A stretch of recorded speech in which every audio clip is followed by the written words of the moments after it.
నమస్తే, welcome to political strong. ఈ రోజు మనతో పాటు ఉన్న ప్రత్యేక అతిథి ఏలూరు వైఎస్ఆర్సీపీ ఎంపీ అభ్యర్థి కారుమూరు సునీల్ కుమార్. అతనిపై ప్రశ్నల వర్షం కురిపించడానికి, పారాచూట్ లీడర్ గా తనపై వస్తున్న ఆరోపణలకి సమాధానం చెప్పడానికి ఈ రోజు మన పొలిటికల్ స్ట్రాంగ్ లో ఉన్నారు సునీల్ కుమార్. వారిని అడిగి ఈ 2024 ఎన్నికలకి ఏ విధంగా సమాయత్తం అవుతూ ఉన్నారు, నిజంగానే కొత్త అభ్యర్థిగా ఆరోపణలు ఎదుర్కొంటున్న అతనికి గ్రౌండ్ లో ఎదురవుతూ ఉన్న అనుభవాలు ఏంటి, ఇలాంటి అనేక విషయాలు అడిగి తెలుసుకుందాం. ప్రస్తుతం నాతో పాటు జాయిన్ అవుతూ ఉన్నారు మరొక జర్నలిస్ట్ వైఎన్ఆర్ గారు. అలాగే మనందరికీ తెలుసు తన రాజకీయ విశ్లేషణలతో అందరి మనసులు చూరగొంటూ ఉన్న senior political analyst KS Prasad గారు. సునీల్ గారు నమస్తే అండి. నమస్తే అండి. ఒక యువకుడిగా ఒక రాజకీయ ప్రస్థానం, తండ్రిని మించిన తనయుడిగా with in span of no time ఒక రాజకీయ అనుభవాన్ని రంగరించి మీ నాన్నగారికి ఉన్న రాజకీయ చతురతని వెనక నుంచి నడిపించిన దానికి మీకు ప్రశంసల రూపంలో మీ పార్టీ అధినేత జగన్మోహన్ రెడ్డి గారు మీకు ఇచ్చిన అవకాశం ఏలూరు ఎంపీ. మీకు భౌగోళిక స్థితిగతుల మీద పూర్తి అవగాహన ఉందన్న విషయం నాకు బాగా తెలుసు, ఎందుకంటే మీ నాన్నగారి సక్సెస్కి your the warrior. Apart from that మీరు గ్రౌండ్లో మీరు కలిదిరిగి పనిచేస్తుంది మీ నాన్నగారు జెడ్పీ ఎలక్షన్స్ దగ్గర నుంచి నాకు తెలుసు.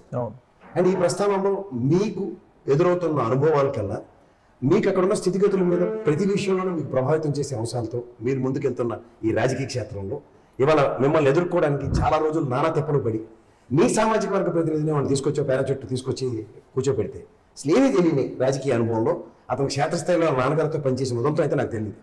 అండ్ మీరైతే మీ నాన్నగారితో రాజకీయాల్లో ముందుండి ఆయన్ని నడిపించడానికి వెనక మీరు పడ్డ శ్రమ, ఆయన ఎలక్షన్ సక్సెస్ నాకు తెలుసు. సో ఇప్పుడు మీ కాంపిటీషన్ ముందే ఈజీ అవుతుందని ఈ ఎలక్షన్స్కి వెళ్తున్నారా? సో ఏ రోజైతే జగన్ గారు అనౌన్స్ చేశారో ఆ రోజే ఫిక్స్ అయిపోయింది 100% వైఎస్ఆర్ కాంగ్రెస్ పార్టీ గెలవబోతుంది. ఎందుకంటే జగన్మోహన్ రెడ్డి గారు ఏదైతే అభివృద్ధి సంక్షేమ పథకాలు ఏవైతే చేశారో అది ప్రతి గడపకి అందుతున్నాయి, ప్రతి ఒక్కళ్ళు దాన్ని పొందుతున్నారు, ఉపయోగించుకోగలుగుతున్నారు. సో దీనివల్ల జగన్మోహన్ రెడ్డి గారు ఒక బంగారు బాట వేశారు, చాలా సులువుకరం చేశారు, చాలా ఈజీగా ఉంది చెప్పుకోవడానికి కూడా. ఎందుకంటే జగన్మోహన్ రెడ్డి గారు ఈ 5 ఏళ్లలో ఏవైతే సంక్షేమ ఫలాలు ఇచ్చారో ప్రజలకి అవి చెప్పుకుంటూ అభివృద్ధి, ప్రతి గ్రామంలో అభివృద్ధి జరిగింది. గతంలో పంచాయతీ బిల్డింగ్ రిపేర్ చేసుకోవడానికే డబ్బులు ఉండేవి కాదు సరిగ్గా, అలాంటిది గ్రామ సచివాలయము, హెల్త్ సెంటరు, నాడు నేడు స్కూలు, రైతు భరోసా కేంద్రము, అది ఒక గ్రామ అభివృద్ధికి ఇవన్నీ ఉపయోగపడతాయి. మీ 7 కాన్స్టిట్యున్సీస్ లో మీ ఎంపీ నియోజకవర్గంలో ఎన్ని సచివాలయాలు ఉన్నాయి సార్? ఎన్ని ఆర్బీకే సెంటర్లు ఉన్నాయి? ఎన్ని నాడు నేడు స్కూళ్ళ వల్ల అభివృద్ధి చెందిన స్కూళ్ళు ఉన్నాయి? దగ్గర దగ్గర 600కు పైగా ఉన్నాయి, అరౌండ్ 600 ఉన్నాయి అన్నమాట. ఓకే, ప్రతి గ్రామంలో ఉన్నాయి. కొన్ని సచివాలయాలు అన్ని కంప్లీట్ అయిపోయినాయి, కొన్ని అక్కడక్కడ వర్క్స్ జరుగుతున్నాయి, కొన్ని ఓపెన్ అవ్వని కొన్ని ఉన్నాయి, చాలా తక్కువ. బట్ దానికి రీప్లేస్మెంట్స్ కూడా ఉన్నాయి. బట్ ప్రతి చోట కూడా అభివృద్ధి అనేది అది కూడా ప్రజలకి ఉపయోగపడుతుంది. సచివాలయంలో ఏం కావాలన్నా కానీ అలానే వాలంటరీ వ్యవస్థ అనుసంధానం చేసి సచివాలయానికి ప్రతి ఒక్కళ్ళకి ఊర్లో మంచి జరుగుతుంది. వాళ్ళు they can feel the difference. గతంలో ఎలా ఉండేది, గతంలో లంచాలు ఇచ్చుకుంటూ ఎంఆర్ఓ ఆఫీసుల చుట్టూ తిరుగుతా, రేపు రండి ఎల్లుండ రండి అని చెప్తా ప్రజలు విసిగి వేసారిపోయి చేతులు ఎత్తేసిన రోజులు కూడా ఉండేవి. కానీ ఇప్పుడు ప్రతిదీ కూడా గడపకి అందించి, ముఖ్యంగా మహిళల గౌరవం పెంచేలాగా జగన్మోహన్ రెడ్డి గారు ప్రతిదీ చేస్తున్నారు. మీరు ఒక విద్యావేత్తగా, అంటే నాకు తెలిసి మీరు ఫారెన్ లో ఎకనామిక్స్ చదువుకుని వచ్చారు. Business economics, almost the same standards నాడు నేడు స్కూల్ పరివర్తనగాను అండ్ ఇంగ్లీష్ మీడియం స్కూల్స్ త్రూగా ఆ ఎన్హాన్స్మెంట్, ఎందుకంటే మీకు ఎంపీ ఎలక్షన్స్ కన్నా డిక్లేర్ చేయక మునిపే మీకు ఆల్రెడీ గ్రౌండ్ లో క్షేత్రస్థాయిలో మీకు ఎదురైన అనుభవాల్లో ఒక మంచి అనుభవం చెప్పండి. సో దగ్గర ఒక 1.5 year 2 years back, I think 1.5 year back నేను తణుకులో బాయ్స్ హై స్కూల్కి వెళ్ళాను. అప్పటికి నాడు నేడు సంథింగ్ ప్రోగ్రామ్ జరుగుతుందని కానీ I never visited any school, నేను చూడలేదు. నేను ఎంటర్ అవ్వగానే ప్రతి క్లాస్ రూమ్ లో digital board and maths lab అని, అలానే ఏదైతే కంప్యూటర్స్ ట్యాబ్స్ కూడా పిల్లలకి, ఇవన్నీ చూసి నేను షాక్ అయ్యాను. ఎందుకంటే నాకు 10th తర్వాత వచ్చింది.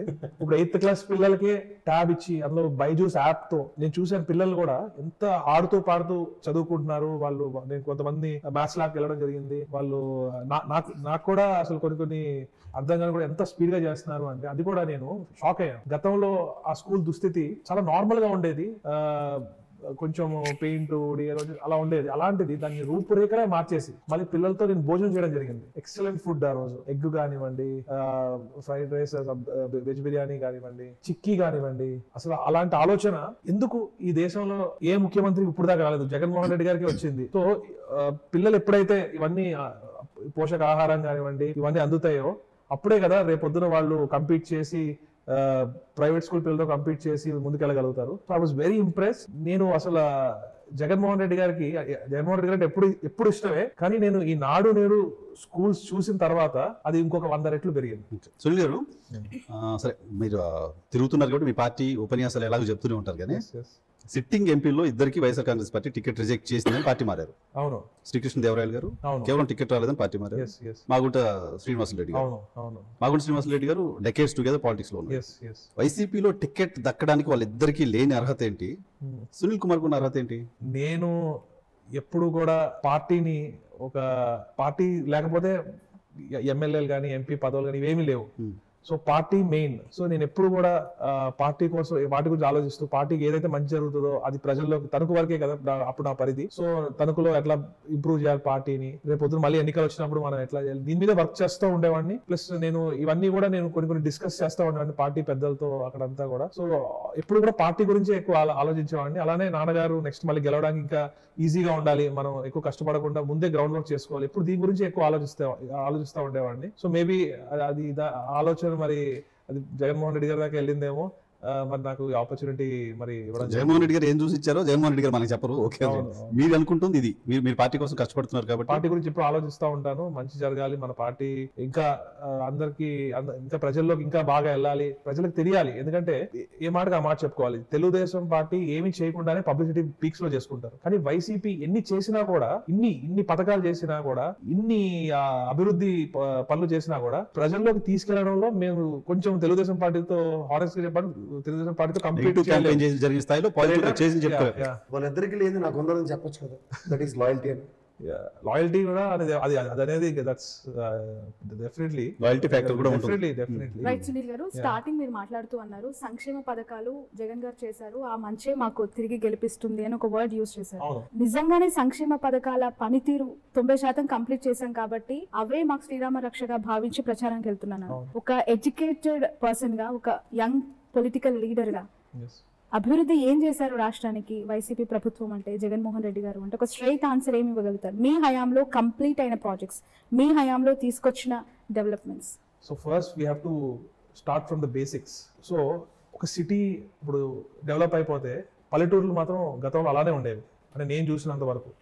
అదే ఇప్పుడు చూసుకుంటే పల్లెటూరులో కూడా ఆర్బీకే సెంటర్ కానివ్వండి, వెల్నెస్ సెంటర్ కానివ్వండి, సచివాలయం కానివ్వండి, గ్రామ సచివాలయం కానివ్వండి, డిజిటల్ లైబ్రరీస్ కానివ్వండి, నాడు నేడు స్కూల్స్ కానివ్వండి, ఇవన్నీ కూడా బేసిక్స్. ఒక గ్రామానికి ఫంక్షనింగ్ కి బేసిక్స్. ఇవి ఎక్కడో సిటీలో బిల్డింగ్స్ కంటే గ్రామాల్లో ఏమీ డిఫరెన్స్ ఉండదు. బట్ దీని వల్ల చాలా మార్పులు నేను నా కళ్ళతో చూశాను. గతంలో ఎలా ఉండేదో ఇప్పుడు ఎలా ఉండేదో నా కళ్ళతో నేను చూడడం జరిగింది. So it makes a lot of difference. ఇప్పుడు కూడా పిల్లలు కూడా ఫస్ట్ పిల్లలలో కూడా మార్పు వచ్చింది. ఒకప్పుడు ఒక పల్లెటూరు నుంచి వచ్చిన పిల్లవాడికి ఒక సిటీ నుంచి వచ్చిన పిల్లవాడికి చాలా వ్యత్యాసం ఉండేది. ఇప్పుడు చూస్తే చాలా తగ్గిపోయింది. అండ్ ఆల్సో ఫైనాన్షియల్ సిచ్యువేషన్ కూడా జగన్ గారు ఏదైతే అభివృద్ధి చేస్తున్నారు, సంక్షేమం ఏదైతే చేస్తున్నారో, సంక్షేమం ఎవరికి ఇస్తున్నారండి? వైట్ కార్డ్ ఉన్న వాళ్ళకి ఇస్తున్నారు, పేద వారికే ఇస్తున్నారు. సో అమౌంట్ చిన్నదైనా కూడా it's making a lot of difference in their life. ఎందుకంటే అమ్మఒడి పిల్లలకి గతంలో ఏమి మామూలుగా ఉండేది, ఇప్పుడు పిల్లలకి ఏదైనా చేయగలుగుతున్నారు, వాళ్ళకి ఏదైనా పొదుపు చేసుకోగలుగుతున్నారు, దాచుకోగలుగుతున్నారు, వాళ్ళు ఒక కాన్ఫిడెన్స్ బిల్డ్ చేస్తున్నారు జగన్మోహన్ రెడ్డి గారు. సో అలానే ఎప్పుడైతే ఈ మనీ వాళ్ళు తీసి వాళ్ళ గ్రామంలో ఖర్చు పెడతా ఉంటారో, ఇన్ఫ్రాస్ట్రక్చర్ పరంగా అడిగిన అభివృద్ధి గురించి మాట్లాడుతున్నాను. సంక్షేమ అభివృద్ధి is it called the development of the infrastructure అయితే మన ఆర్బీకే సెంటర్ కానివ్వండి, సచివాలయం కానివ్వండి, ఏదైతే మన వెల్నెస్ సెంటర్ కానివ్వండి, డిజిటల్ లైబ్రరీస్ కానివ్వండి, ఇన్ఫ్రాస్ట్రక్చర్ వైజ్ ఇవన్నీ డెవలప్ అయినాయి. సో ఐఎమ్ కమింగ్ ఎకనామిక్ గా కూడా నేను చెప్తున్నాను. ఎప్పుడైతే ఎకనామికలీ మనీ సర్క్యులేషన్ పెరుగుతుందో ఒక గ్రామంలో, సో ఒక గ్రామంలో 2-3 షాపులు ఉన్నాయి, బట్టల షాపులు ఉంటే ఎప్పుడైతే స్పెండింగ్ పవర్ పెరుగుతుందో అప్పుడు ఇంకో 2 షాపులు వస్తాయి. స్పెండింగ్ పవర్ పెరగడం అంటే వాడు సంపాదించుకుని పెరగాలి తప్ప గవర్నమెంట్ ఇచ్చే డబ్బులతో స్పెండింగ్ పవర్ పెరగకూడదు. స్పెండింగ్ ఇప్పుడు కోవిడ్ టైంలో అండి దేశం అంతా స్తంభించింది. అప్పుడు నోబెల్ లారెట్ అమర్త్య సేన్ గారు ఒకటే అన్నారు, just give money in people's hands అన్నారు ఆ టైంలో. సో మనం ఆ టైంలోనే జగన్మోహన్ రెడ్డి గారు 2019 ఎండింగ్ ఆ టైంలో సంక్షేమ పథకాలని మొదలు పెట్టారు.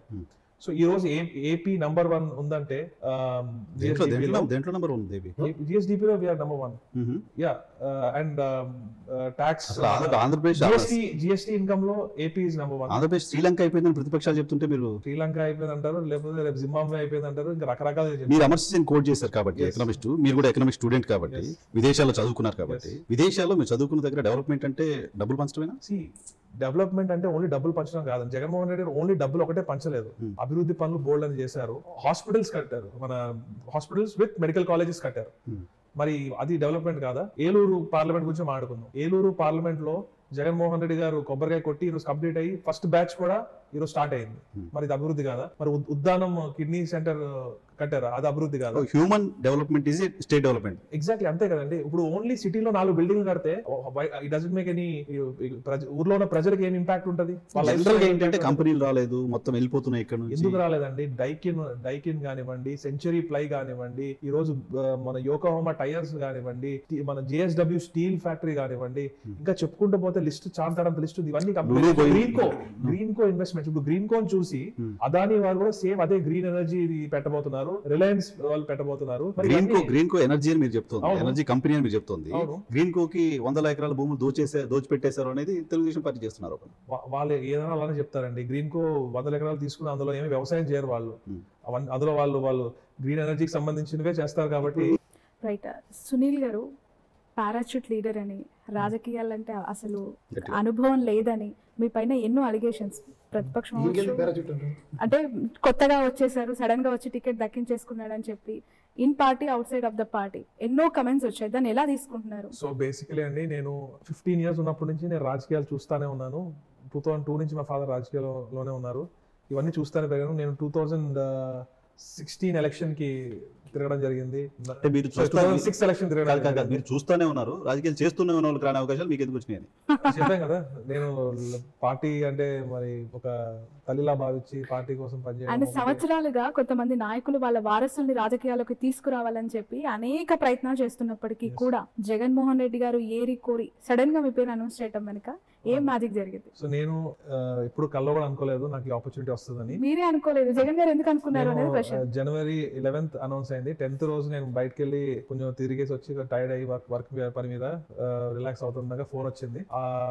డాడీ ఫోన్ చేసి ఇట్లా ఆల్నాని గారు ఫోన్ చేసి అడిగారు, నో చెప్పొద్దు అంటున్నారు ఎంపీగా. మరి ఏంటంటే నేను ఒకటే చెప్పడం జరిగింది, జగన్మోహన్ రెడ్డి గారు మాకు కానీ మా కుటుంబానికి కానీ ఆయన ఒక దేవుడు లాగా. సో ఇంకా ఆయనే అలా డిసిషన్ తీసుకున్నప్పుడు ఇంకా మనం ముందుకు వెళ్లాల్సిందే అని చెప్పి నేను ఒక 2 నిమిషాలు ఆలోచించి జగన్మోహన్ రెడ్డి ఎలా చెప్తే అలా అని చెప్పి ముందుకు వెళ్ళడం జరిగింది. అండ్ రాజకీయాలు అనేవి నేను ఎప్పుడు బ్యాక్ ఎండ్ లో ఉండి చూడడం కానీ చేయడం కానీ జరిగింది. బట్ జగన్మోహన్ రెడ్డి గారు ఇచ్చిన ఆపర్చునిటీ వల్ల ఈ రోజు ఒక యువకుడి కాబట్టి నేను ముందుకెళ్ళి ఒక చేంజ్ తీసుకురావాలి, జగన్మోహన్ రెడ్డి గారికి నిలబడి మంచి రాజకీయాలు చేయాలి. ఎందుకంటే జగన్మోహన్ రెడ్డి గారు చేసే రాజకీయాలు నాకు చాలా అంటే చాలా, ఎందుకంటే ఈ రోజు చూస్తుంటే నారా లోకేష్ గారు కానివ్వండి, పవన్ కళ్యాణ్ గారు కానివ్వండి, నారా లోకేష్ గారు ఏమంటారు, బట్టలు ఎప్పి తీసుకొడతాను అంటారు. పవన్ కళ్యాణ్ గారు ఏమంటారు, అతాపాదాలను తొక్కేస్తాను, మోకాళ్ళ మీద కూర్చోబెట్టి తొక్కుతాను, అది అని ఇష్టం వచ్చినట్టు మాట్లాడతారు. బట్ నేను ఒక చదువుకున్న యువకుడిగా అలాంటి పాలిటిక్స్ ఎంకరేజ్ చేయను. ఇప్పుడు దాకా నేను జగన్మోహన్ రెడ్డి గారిని అట్లా యువతని రెచ్చగొట్టి తప్పు దారిని పట్టించడానికి జగన్మోహన్ రెడ్డి గారు ఎప్పుడు ట్రై చేయలేదు, చేయబోరు కూడా. అవి క్లీన్ పాలిటిక్స్. సో నేను ఇవన్నీ చూసి నేను ఆకర్షితులై నేను ముందుకు వచ్చి జగన్మోహన్ రెడ్డి గారితో ప్రయాణం చేయాలి, జగన్మోహన్ రెడ్డి గారికి వెన్నంటుండి నా సాయి శక్తిగా నేను జగన్మోహన్ రెడ్డి గారికి సపోర్ట్ చేయాలని చెప్పి నేను డిసైడ్ అయ్యి ముందుకెళ్తున్నాను. సునీల్ గారు, మీరు గోదావరి జిల్లాకు సంబంధించిన పార్లమెంట్ కాన్స్టిట్యున్సీ, ఇట్లా పవన్ కళ్యాణ్ గారు నారా లోకేష్ గారు పేరు తీశారు కాబట్టి గోదావరి జిల్లాలో ఇప్పుడు ఎలక్షన్ లో పోటీ చేయడం అంటే మా దగ్గర పొట్టేలు దగ్గర ఏదో కట్టడం అంటారు, ఏమంటారు సార్? పొట్టేలు బంధాలు. పొట్టేలు దగ్గర బలి ఇవ్వడానికి కట్టినట్టుగానే చెప్తారు, ఓడిపోవడానికి సిద్ధమే అక్కడ పంపించినట్టుగానే చెప్తారు. సో ఆ పరిస్థితి గోదావరి జిల్లాలో కూటమికి ఇంపాక్ట్ ఎలా ఉంది? నేను చెప్తున్నాను చూడండి, ఏలూరు పార్లమెంట్ ఫస్ట్ మాట్లాడుకోవాలంటే 7 నియోజకవర్గాలకి 7 నియోజకవర్గాలు గెలవబోతున్నాం 100%. ఏలూరు పార్లమెంట్ వచ్చేసరికి గతంలో కంటే ఎక్కువ మెజారిటీ వస్తుందని నేను నమ్ముతున్నాను. ఇప్పుడు మీ నియోజకవర్గంలో మీ నాన్నగారు నియోజకవర్గం ఉందా? లేదు, నరసాపురంలో ఉంది. అదే. అవును. ఇప్పుడు మీరు ఎంపీ లాట్స్ 7 నియోజకవర్గాలకు సంబంధించి మీకు ఎంపీ లాట్స్ వస్తాయి. అవును. ఏ నియోజకవర్గానికి ఎక్కువ ఫోకస్ చేస్తారు? డెఫినెట్లీ నా 7 నియోజకవర్గాలు ఏమున్నాయో దానికే ఫోకస్ చేస్తాను. ఎక్కువగా దేనికి చేస్తారు అంత ప్రశ్న. నేను సిచ్యువేషన్ బట్టి, అక్కడ ఉన్న ఎమర్జెన్సీ బట్టి, అక్కడ ఉన్న నీడ్ బట్టి నేను ఆలోచించి పెద్దలతో నేను మాట్లాడి మీరే పెద్ద. నేను పెద్దలైనా కూడా నేను పార్టీలో ఉన్న ఎమ్మెల్యేలు ఎమ్మెల్సీలు కానివ్వండి, అప్పుడు ఉన్న పార్టీ ఇన్ఛార్జీలు కానివ్వండి, అందరితో డిస్కస్ చేసుకుని ప్రజలకి మంచి జరిగే విధంగా అవసరాన్ని బట్టి ఇప్పుడు మీరు 7 నియోజకవర్గాల్లో ఇన్స్టంటేనియస్ గా ఈ నియోజకవర్గంకి రిక్వైర్మెంట్ ఉంది.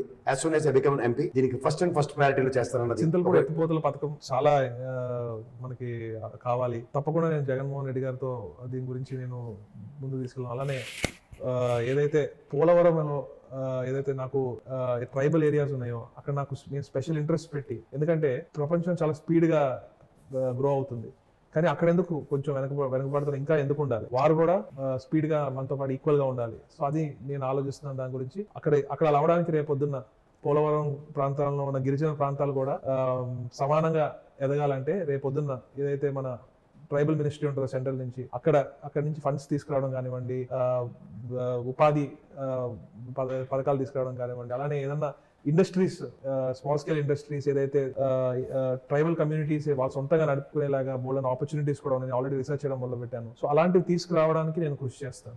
మీకు మేజర్ క్యాస్ట్ ఈక్వేషన్స్ లో కాపు సామాజిక వర్గం అండ్ మీ బీసీ సామాజిక వర్గం అండ్ వడ్డీర సామాజిక వర్గం ఎక్కువ కాదు. మీరు 25 సార్లు పెద్దల అని మాట్లాడుతున్నారు కాబట్టి ఖచ్చితంగా ఓ బీసీ సామాజిక వర్గానికి పెద్దపేట వేస్తూ 10 మందికి 10 సాయాలు చేసిన ఆర్ కృష్ణయ్య గారు సహకారం ఎంతవరకు ఉంది? అలాగే వడ్డీర సామాజిక వర్గానికి సంబంధించిన జయమంగళం గారు ఎమ్మెల్సీగా ఉన్నారు. ఇప్పుడు వడ్డీర వేరు, వడ్డీ.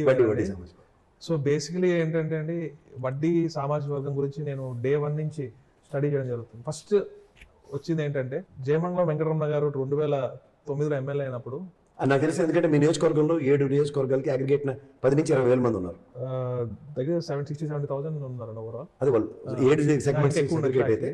సో మెయిన్ గా కైకలూరు, ఉంగుటూరు, ఏలూరు, దెందులూరులో ఎక్కువ ఉన్నారు, కొల్లేరు ప్రాంతంలో. సో ఫస్ట్ స్ట్రైక్ అయిన విషయం ఏంటంటే, వడ్డీల గురించి ఒక మాట అనుకుని ఆ ఉన్న, అంటే కైకలూరులో తీసుకుంటే ఒక 20,000 ఓట్లు ఉంటే ఆ 20,000 ఓట్లు ఒకటే పార్టీకి పడతాయి. తెలుసు వాళ్ళు ఈ రోజు ఒక పోలీస్ స్టేషన్కి వెళ్ళిన ఉదంతం లేదు.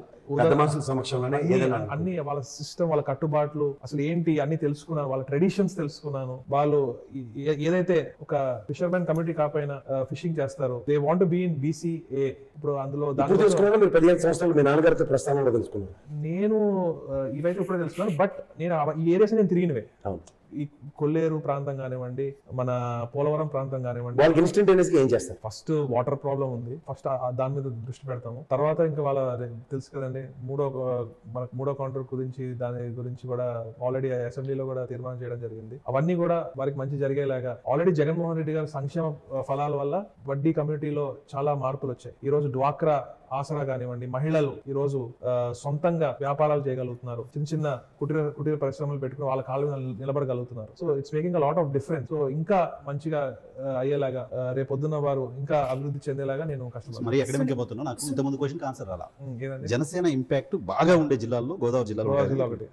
మీకేం కనిపించట్లేదా? ఫస్ట్ టైం అది స్వతంత్రం వచ్చిన తర్వాత ఒక బీసీ ఏలూరు పార్లమెంట్ నుంచి. వెరీ హానెస్ట్ అండి, జనసేన పార్టీ 0 అయిపోయింది. ఎందుకు? కెమెరా మాట్లాడుతున్నారు మీరు, మళ్ళీ గోదావరి జిల్లాకి వెళ్ళి క్యాంపెయిన్ చేసుకోవాలి.